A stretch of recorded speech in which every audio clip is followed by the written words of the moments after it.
দিন যাচ্ছে, বিএনপির সাথে অধিকাংশ রাজনৈতিক দলের দ্বন্দ্ব স্পষ্ট হয়ে উঠছে। বিএনপি চাচ্ছে যত দ্রুত সম্ভব নির্বাচন। অন্যদিকে জামায়াত কিংবা এনসিপি তারা চায় ইউনূস সরকার নির্বাচনের ব্যবস্থাটা আরও দিন কয়েক পরে করুন। সার্জিস আলম রাগঢাক না করেই বলে দিয়েছেন ডক্টর ইউনূস যাতে প্রক্রিয়ার মাধ্যমে নিদেন পক্ষে 5 বছর ক্ষমতায় থাকেন। নির্বাচন কবে হওয়া উচিত কিংবা ডক্টর ইউনূস কত বছর ক্ষমতায় থাকা উচিত তা নিয়েও ভোট চলছে সোশ্যাল মিডিয়ায়। লক্ষণীয়ভাবে অধিকাংশ ভোটাভুটিতে দেখা যায় ডক্টর ইউনূসের পক্ষেও উল্লেখযোগ্য সংখ্যায় ভোট পড়ছে। যদিও এসব ভোটে অংশ নিচ্ছে তরুণরাই, আর জেনজি বলে পরিচিত তরুণরাই চাচ্ছেন ইউনূস ক্ষমতায় থাকুন। এদিকে তরুণদের পালস বুঝতে পেরে এনসিপি বলছে ভোটার হওয়ার ন্যূনতম বয়স 16 করা যায় কিনা। ভোট পিছিয়ে দেওয়ার যুক্তি হিসেবে এনসিপি বলছে শেখ হাসিনার বিচার হওয়ার আগে কোনো নির্বাচন নয়। কিন্তু বিশ্লেষকরা বলছেন বিএনপি ক্ষমতায় এলে শেখ হাসিনার বিচার প্রক্রিয়ায় আরও গতি পাওয়ার কথা। কারণ যে দলটি গত 16 বছরে সবচেয়ে বেশি ভুগেছে সেই দলটির নাম কিন্তু বিএনপি। তাই এনসিপি নিজেদের দল গোছাতেই সময় চাচ্ছে বলে মত বিশ্লেষকদের। জামায়াত এদিকে এনসিপির সঙ্গে একমত, অর্থাৎ দেশের এই অবস্থায় নির্বাচন দেয়া যাবে না। স্বাধীনতার পর এবারের মতো সুসময়ে জামায়াতের ঘরে আগে কখনো আসেনি, এটা পরিষ্কার।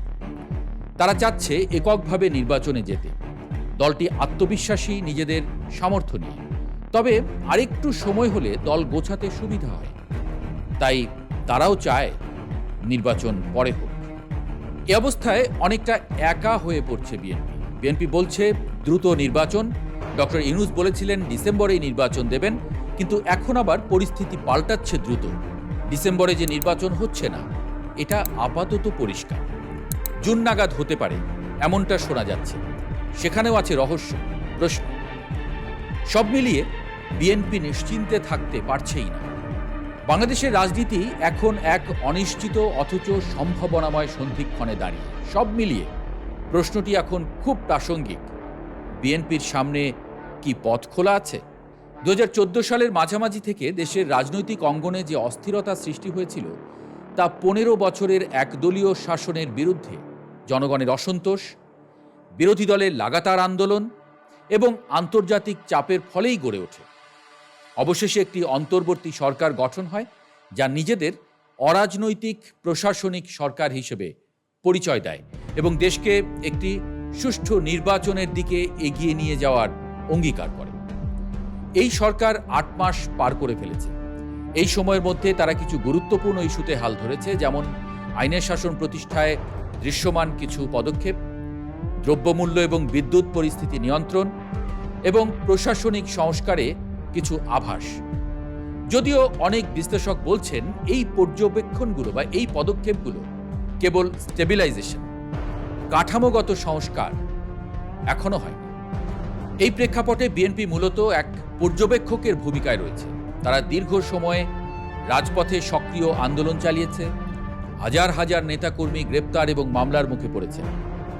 আজ যখন সরকার অন্তর্বর্তী, তখন বিএনপি মাঠে নেই। এটা একদিকে কৌশলগত নীরবতা, অন্যদিকে নতুন জোট রাজনীতির প্রস্তুতি বলেই ধরে নেওয়া যায়। এটি বিশ্লেষকরা বলছেন। 2007 সালে সেনা সমর্থিত তত্ত্বাবধায়ক সরকার এবং 2014 ও 18 সালের বিতর্কিত নির্বাচনের অভিজ্ঞতা জনগণ এবং রাজনৈতিক শক্তিগুলোর মধ্যে একটি অবিশ্বাসের সংস্কৃতি তৈরি করেছে।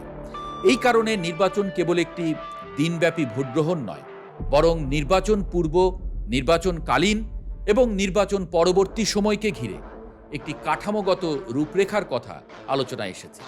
বিএনপি পূর্বে জাতীয় সরকার গঠনের প্রস্তাব দিয়েছিল, যা ক্ষমতার ভারসাম্য রক্ষা, নিরপেক্ষ প্রশাসন গঠন এবং বিচারিক সংস্কার নিশ্চিতের কথা বলত। বর্তমান প্রেক্ষাপটে রাজনৈতিক বিশ্লেষকদের অনেকেই বলছেন একটি ট্রানজিশনাল ফ্রেমওয়ার্ক প্রয়োজন, যাতে নির্বাচনের আগে অন্তত প্রশাসনিক এবং সাংবিধানিক সংস্কার হয়, যেমন সংসদের ক্ষমতা পুনর্বিন্যাস, নির্বাচন কমিশনের পূর্ণ সংস্কার, বিচার বিভাগীয় স্বাধীনতা ইত্যাদি। এখানে প্রশ্ন উঠছে, বিএনপি কি এই মুহূর্তে এজেন্ডা নির্ধারকের ভূমিকা নিতে পারছে? রাজনীতির মাঠে নতুন প্লেয়ার এসেছে, বিশেষ করে তরুণ নেতৃত্বের নেতৃত্বে গঠিত ঐক্যমত্য কমিশন বা নতুন জাতীয় জোট, যারা সেকেন্ড রিপাবলিক গঠনের কথা বলছে, নতুন সংবিধানের দাবি তুলেছে। এদের বক্তব্য সরাসরি বলে 1972 সালের সংবিধান আজকের বাস্তবতায় পুরনো হয়ে গেছে এবং তারা 71 বনাম 24 এই আদর্শিক দ্বন্দ্বে নতুন সময়ের দাবি তুলে ধরছে। এই নতুন শক্তি একদিকে যেমন বিএনপির ভোট ব্যাংকের একটি অংশকে আকর্ষণ করছে, অন্যদিকে আদর্শিক দিক থেকেও বিএনপিকে চ্যালেঞ্জের মুখে ফেলছে। বিএনপি এখনও একটি রক্ষণশীল সাংবিধানিক কাঠামোতে পরিবর্তন নয়, বরং নিরপেক্ষ নির্বাচনের মাধ্যমে ক্ষমতা পরিবর্তনে বিশ্বাসী। তবে সময় এবং বাস্তবতা হয়তো তাদের বাধ্য করবে নিজেদের অবস্থান পর্যালোচনা করতে। এদিকে বাংলাদেশের রাজনীতিতে ভারতের প্রভাব অনস্বীকার্য। 2008 সালের নির্বাচনের পর থেকেই আওয়ামী লীগের সঙ্গে ভারতের সম্পর্ক সুদৃঢ়, যদিও সেটা প্রশ্নবিদ্ধ এবং সমালোচিত। বিএনপি অতীতে ভারতের সঙ্গে সম্পর্ক উন্নয়নের চেষ্টাও করেছে, কিন্তু সেই সম্পর্ক কখনোই স্থায়ী আস্থা বা সহযোগিতার জায়গায় পৌঁছায়নি। বর্তমান প্রেক্ষাপটে ভারত সহযোগী না হলে আন্তর্জাতিক গ্রহণযোগ্যতা পাওয়া কঠিন।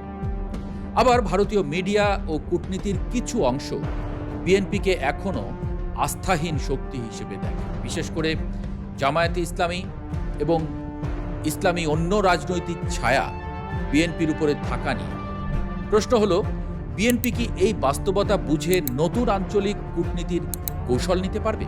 বিএনপির রাজনৈতিক ইতিহাস এবং গণ আন্দোলনের ভূমিকা প্রশ্নাতীত।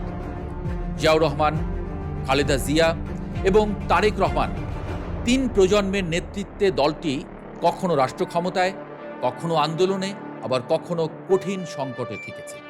কিন্তু 2025 সালের বাংলাদেশ 1995 কিংবা 2015 সালের বাংলাদেশও নয়। বর্তমান তরুণ প্রজন্ম দুর্নীতিমুক্ত, অন্তর্ভুক্তিমূলক, অর্থনৈতিকভাবে স্বনির্ভর এবং প্রযুক্তি বান্ধব একটি রাজনৈতিক সংস্কৃতি চায়। বিএনপি কি নিজের আদর্শ এবং কাঠামো সেই চাহিদার সঙ্গে মানিয়ে নিতে পারছে?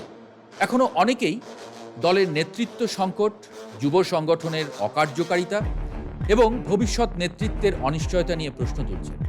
বাংলাদেশের রাজনৈতিক ভবিষ্যৎ নির্ধারণে বিএনপি এখন এক গুরুত্বপূর্ণ মোড়ে দাঁড়িয়ে আছে। তারা চাইলে এখনও জনগণ, জাতীয় ও আন্তর্জাতিক শক্তির সহানুভূতি এবং সমর্থন অর্জন করতে পারে, কিন্তু তা করতে হলে প্রয়োজন হবে একটি স্বচ্ছ, যুগোপযোগী এবং বাস্তবভিত্তিক রূপরেখা।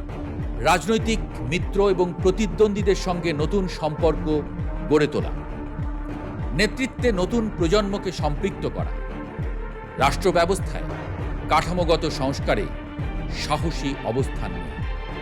আর যদি তারা শুধু অতীতের বর্ণময় ইতিহাসের উপর দাঁড়িয়েই ভবিষ্যৎ গড়তে চায়, তবে হয়তো এই সন্ধিক্ষণটাই হয়ে উঠবে তাদের জন্য চূড়ান্ত পরীক্ষা।